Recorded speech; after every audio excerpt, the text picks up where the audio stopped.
السلام علیکم دوستو، آج کی کہانی ایمان کو مضبوط کرنے والی ہے۔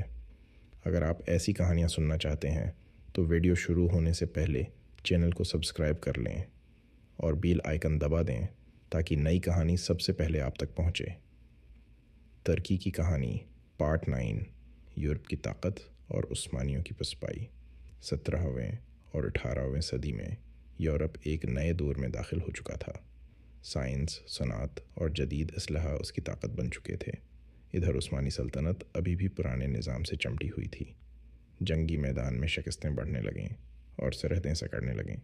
ویانا کا محاصرہ ناکام ہوا، بلقان میں بغاوتیں اٹھیں اور ایک ایک کر کے علاقے ہاتھ سے نکلتے گئے۔ سلطان اصلاح چاہتے تھے مگر دربار اور ینیچری ہر تبدیلی کی راہ میں رکاوٹ بنے۔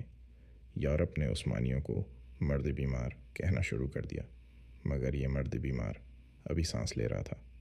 ہر شکست کے بعد سلطنت خود کو سنبھالنے کی کوشش کرتی، مگر وقت اس کے خلاف جا چکا